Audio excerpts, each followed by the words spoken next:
Boa tarde, a paz do Senhor a todos. Hoje venho trazer uma palavra, a qual está escrita no Evangelho segundo escreveu Mateus, capítulo 21, do versos 12, onde o tema do texto vai nos falar a limpeza do templo. Essa passagem relata quando Jesus, adentrando o templo, expulsa todos os que vendiam e compravam no templo. Aí ele derruba a mesa dos cambistas, aquelas pessoas que vendiam e negociavam as pombas ali dentro do templo.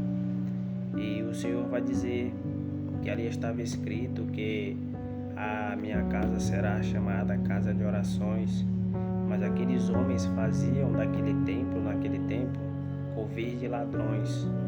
Ali eles negociavam, compravam, mas ao mesmo tempo que houve essas pessoas, esses homens que vendiam ali dentro e negociavam ali dentro, vendiam, outros iam para comprar.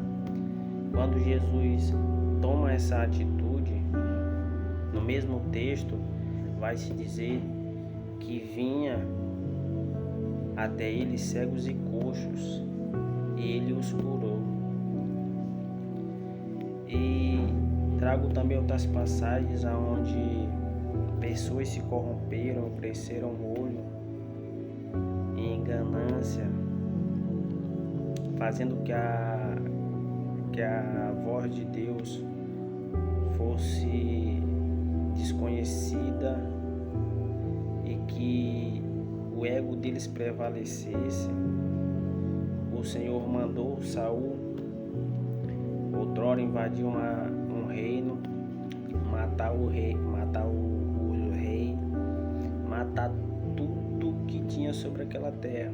Essa passagem está escrita em 1 Samuel, capítulo 15, aonde Saul foi lá, tudo que não se prestava, que era vil, Saul não trouxe, mas todos os animais que era bonito, que era engordado, Saul trouxe, e por final ainda trouxe o rei chamado Agag.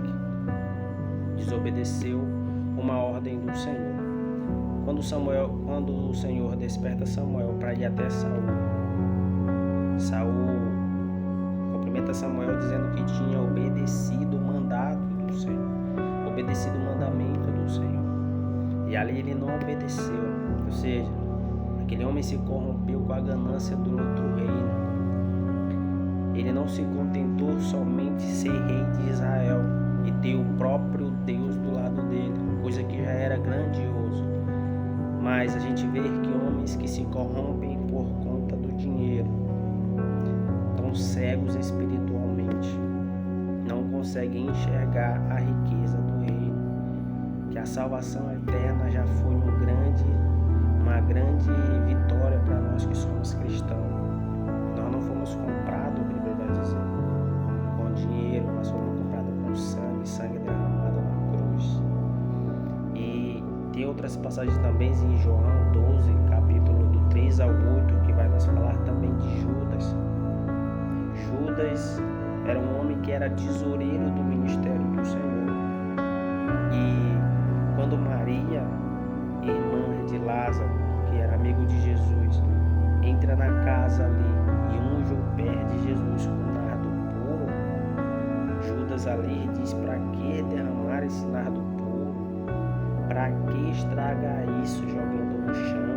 Ou seja, lavando os pés de Jesus. Aí ele disse que era melhor pegar aquilo ali e vender e dar o dinheiro para os pobres. Mas a Bíblia relata também que Judas não falou aquilo ali porque ele amava os pobres, e sim porque ele era ladrão.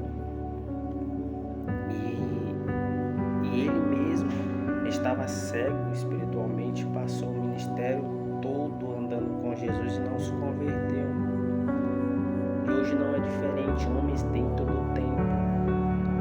Muitas reuniões hoje, está mais fácil perguntar quanto entrou de dinheiro do que quantas almas foram ganhas por reino dos céus.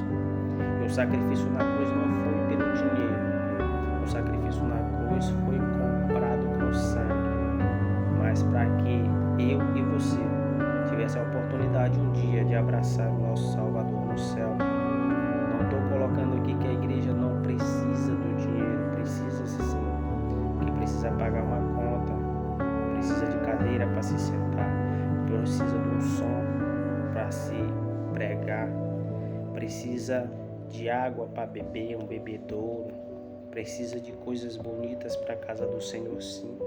Estou falando aqui de prioridade, a gente se corromper por conta de dinheiro, ou enxergar uma alma ao invés de enxergar a alma em si, enxerga quanto aquela pessoa pode dar de dízimos por mês.